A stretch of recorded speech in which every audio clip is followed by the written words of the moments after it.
A continuación, Xavier Pinto va a presentar las recomendaciones del documento de la Sociedad Española de Aterosclerosis. Porque aquí en el panel se van a sentar los otros. Buenas tardes, muchas gracias por la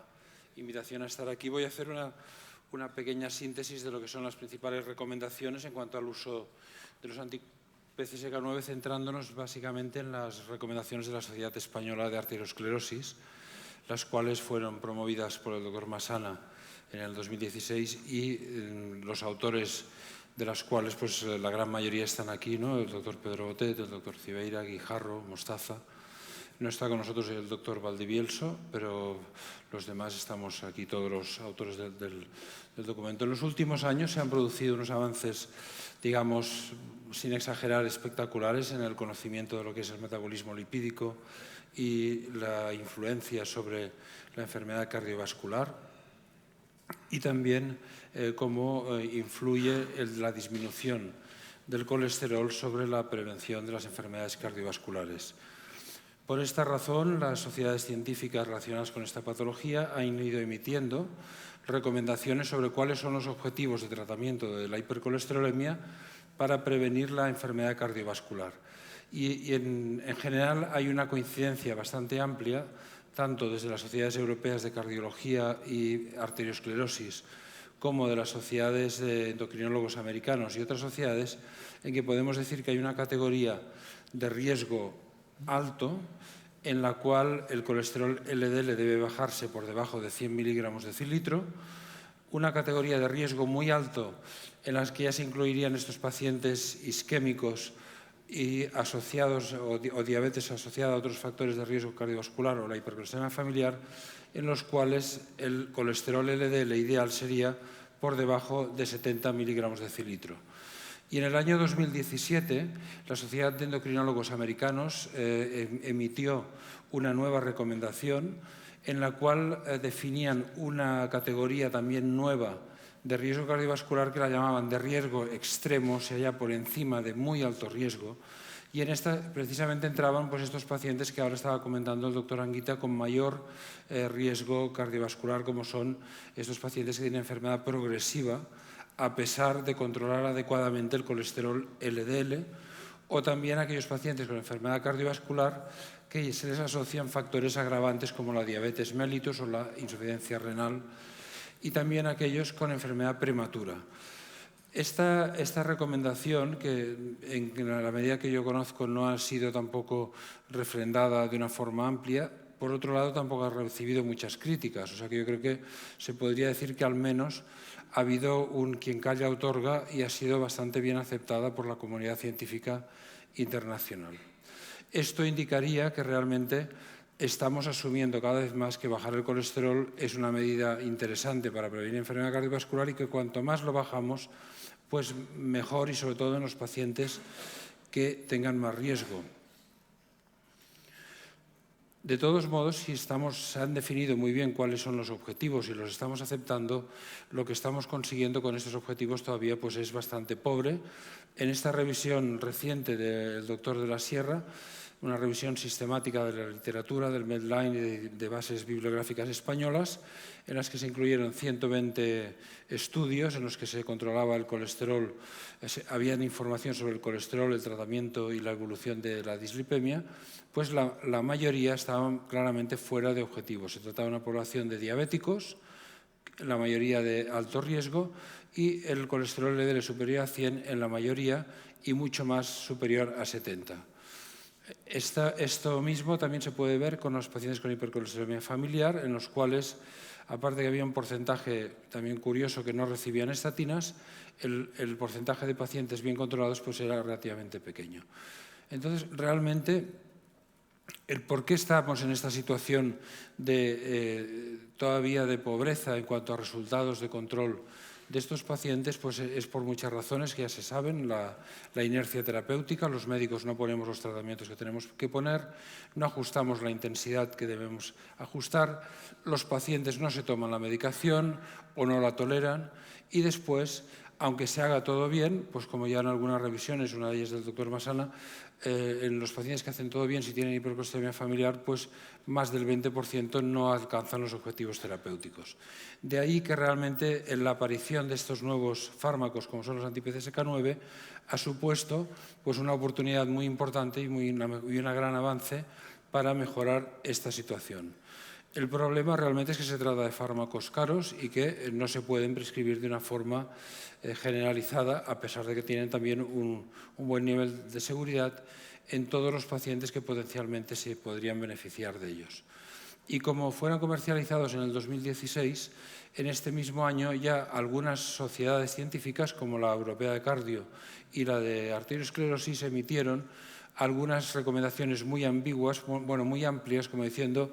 que los anti-PCSK9 se podrían utilizar en estos pacientes de muy alto riesgo, de alto riesgo, que no se llegase a los objetivos con los fármacos convencionales. Y esto también se decía pues, por la Sociedad de Endocrinólogos Americanos en el 2017. Pero en el 2016, a iniciativa del doctor Massana, nos reunimos un grupo de expertos de la Sociedad Española de Arteriosclerosis para ver si podíamos emitir unas recomendaciones concretando un poquito más y que las cuales también estaban en línea con las de otras sociedades. Y estas recomendaciones yo creo que se pueden dividir en los pacientes que son tributarios de recibir anti-PCSK9 en dos grandes grupos. Uno de ellos es el grupo de pacientes con hipercolesterolemia familiar heterocigótica, en los cuales también podemos matizar un poco qué riesgo tienen estos pacientes. En los pacientes relativamente jóvenes, de menos de 40 años, sin otros factores asociados, se podría aceptar que el anti-PCSK9 estaría indicado cuando el LDL persiste superior a 160, cuando ya se ha utilizado una estatina asociada a ezetimiba. Y esto es importante porque asociada a una ezetimiba, este es un punto que discrepan bastante las recomendaciones. Si tenemos que exigir el tratamiento combinado antes de decidir el anti-PCSK9 o podemos quedarnos solo con la monoterapia con estatinas. En estos pacientes, un segundo grupo serían los hipercolesterolémicos familiares con enfermedad cardiovascular clínicamente manifiesta, en los cuales serían de muy alto riesgo, y el colesterol LDL que justificaría el tratamiento sería superior a 100. Y por último, un grupo que no se podrían considerar de bajo riesgo, pero que tampoco estarían en esta categoría de tanto riesgo, que serían la indicación por encima de 130 de colesterol LDL. Y el segundo gran bloque de pacientes, lógicamente, es el grupo de pacientes isquémicos, en los cuales pues, también se pueden dividir estas dos grandes categorías. El paciente isquémico sin factores que agravarían su alto riesgo más allá del ser isquémico, que, por ejemplo, los que son estables o que no tienen condiciones agravantes, y en los cuales se podría aceptar un colesterol LDL superior a 130 después de la estatina asociada a ezetimiba para justificar el anti-PCSK9, y después el otro grupo de los que ya se ha hablado ampliamente, de mayor riesgo, en los que el LDL tendría que ser superior a 100. Aparte de estos dos grandes grupos, hay otros grupos que no están financiados por el sistema sanitario, pero que se consideraba que eran interesantes también para plantear el tratamiento, como eran los diabéticos con factores de riesgo cardiovascular asociados o con lesión de órgano diana, y, por otro lado, los pacientes con hipercolesterolemia severa en prevención primaria y que no eran controlables con las medidas habituales, en los cuales el LDL persistiera por encima de 190 miligramos decilitro. Estas recomendaciones, yo no voy a entrar en detalle aquí, pero el Instituto Catalán de la Salud pues, las asumió prácticamente calcadas en cuanto a quién aprobaba la indicación. O sea, prácticamente siguió las recomendaciones de la Sociedad Española de Arteriosclerosis. En contraste con estas recomendaciones, la Sociedad Europea de Cardiología y de Arteriosclerosis emitió en el mismo año unas recomendaciones en las que yo solo querría destacar que prácticamente en el grupo de pacientes isquémicos se fijaba el límite para el paciente isquémico estable no en 130 sino en 140, en el paciente de mayor riesgo era el mismo, de 100, y en cambio llamaba la atención que para los pacientes con hipercolesterolemia familiar heterocigótica de bajo riesgo o sin condiciones agravantes, el colesterol LDL para justificar el tratamiento no era 160 sino que era 200. y en los pacientes que tenían alguna condición que agravase su situación de riesgo, pues era de 175. Estas recomendaciones nos parecieron excesivamente restrictivas, e incluso yo creo que el doctor Massana escribió una carta que la publicó en aterosclerosis al doctor Castellén, sugiriéndole que las cambiase porque eran demasiado restrictivas para un grupo de pacientes con tan alto riesgo como son estos pacientes con esta carga de colesterol desde el nacimiento, que son la hipercolesterolemia familiar. Y en el año siguiente actualizaron estas recomendaciones y ya bajaron un poquito el nivel del colesterol LDL para tratar con anti-PCSK9 en hipercolesterolémicos familiares de 200 a 180 en los de no muy alto riesgo, y en los pacientes con alguna condición agravante, pues de 175 a 140 miligramos de decilitro. O sea que de alguna forma se aproximaron a las recomendaciones de la Sociedad Española de Arteriosclerosis. Y en cuanto a los pacientes isquémicos, en el 2017, quizá la única suavización de los criterios era que para pacientes isquémicos sin factores de mayor gravedad de la enfermedad, la ezetimiba, que en las recomendaciones del 16 se ponía que era obligada para decidir un anti-PCSK9, aquí ya ponían más o menos como diciendo que no era imprescindible que los pacientes isquémicos tuvieran que llevar todos estatina con ezetimiba para decidir si les añadías el anti-PCSK9. Y esto probablemente también es porque muchos pacientes, y esto lo hemos visto yo creo que todos, cuando están con un colesterol LDL, estando con una estatina potente, en una margen entre 100 y 140 miligramos de decilitro de colesterol LDL, cuando les añades ezetimiba, consigues situarlos en una franja por debajo de 100, pero no llegar al objetivo, y se quedan en esta situación que la administración no permite empezar el tratamiento. O sea, yo creo que es una situación en la que parece razonable que el clínico tenga la opción de decir, añado ezetimiba si creo que realmente voy a llegar al objetivo, pero si no, pues quizá ya paso al siguiente objetivo. Y ya como unas recomendaciones totalmente distintas en cuanto que son mucho más amplias y dejan la puerta abierta para muchos más pacientes, pues son las de la Asociación de Lípidos Americana, que en el 2017 emitió estas recomendaciones basándose en los resultados de los ensayos clínicos con anti-PCSK9, incluyendo ya el Fourier y el estudio Glagov,